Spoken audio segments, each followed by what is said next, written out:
Boa tarde, pessoal.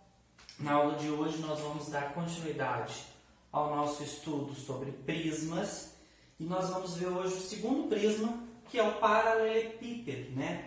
Ou os paralelepípedos.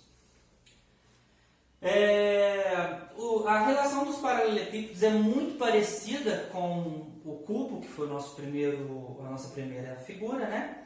E é importante que a gente entenda que o paralelepípedo ele vem, né, de paralelogramo.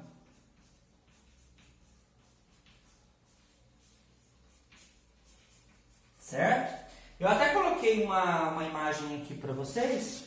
Todo mundo sabe que eu não sou o melhor desenhista, mas nós temos aqui uma imagem que represente, sei lá, uma caixa de sapato, alguma coisa do tipo.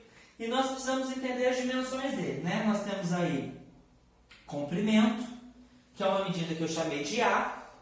Nós temos aí a largura, que é uma medida que nós chamamos de B. E nós temos aí a altura, que é uma medida que nós chamamos de C. É importante frisar que essas medidas são diferentes, né? Se eu tiver aí medidas iguais, ele passa a ser um cubo e não um paralelogramo. Um paralelepípedo, desculpa. Então, chamamos de paralelepípedo o prisma cujas bases... Então, nós temos aí uma base, né? Ou a base de baixo, ou a base de cima, superior e inferior.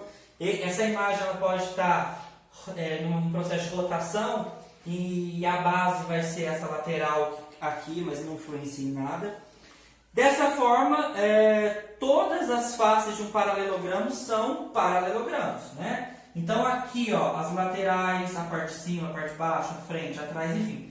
Todas as dimensões desse paralelepípedo é composto por paralelogramos. Lembrando que o paralelogramo que nós estamos trabalhando aqui é o retângulo, né? E nós temos como característica principal o fato de termos dois pares de lados que formam retas paralelas.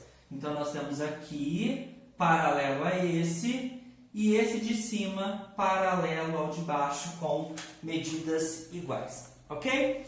Então, como já é de costume, nós vamos ter duas relações muito importantes, que é a área e o volume, tá? O que é importante aqui, pessoal, é que na área do paralelepípedo nós precisamos sempre dobrar, tá? Por que é importante a gente sempre dobrar? Porque eu tenho a parte de cima e a parte de baixo que são iguais. Eu tenho as duas laterais que são iguais. E eu tenho a frente e a parte traseira que também são iguais. Então, observa que está sempre 2 a 2, né? Então, nós fazemos aqui a área sempre duas vezes, tá ok? Duas vezes o quê? Bom, vamos entender essa imagem como se fossem três estruturas separadas. Vamos pensar só a parte da frente, tá? Essa imagem aqui. A área da parte da frente consta com uma medida A, tá certo? E uma altura C. Então eu tenho aí AC. Ok? Tranquilo? Mas vamos pensar agora a parte lateral. A parte lateral, eu tenho uma medida B vezes uma medida C. Então, eu tenho aí BC. E, por último, nós fizemos a frente, fizemos os lados. Agora, nós vamos fazer a parte de cima ou a parte de baixo, tá? A parte de baixo, nós temos uma medida A com uma medida B. Então, eu vou ter agora AB, tá certo?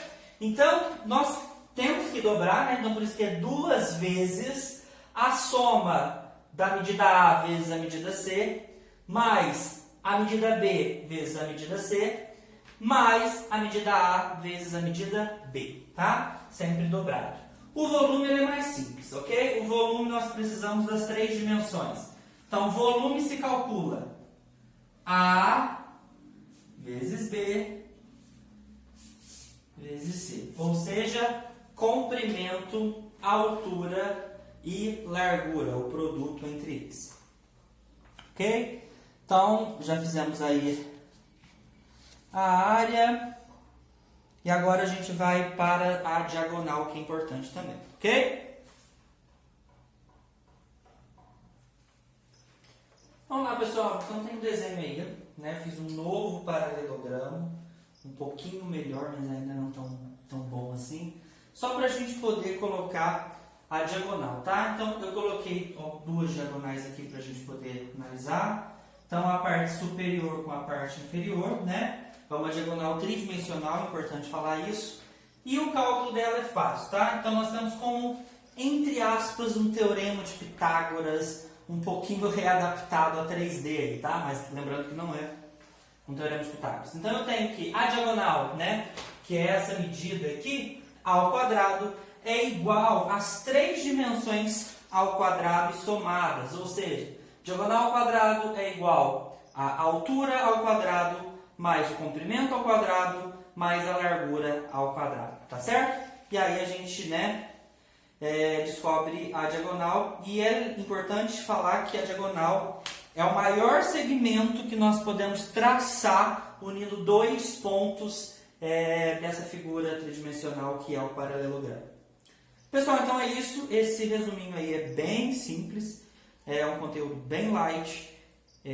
Tem muita referência do cubo também, né? É muito parecido, apesar de ser uma imagem diferente, mas tem uma relação muito próxima dele. Qualquer dúvida pode me chamar.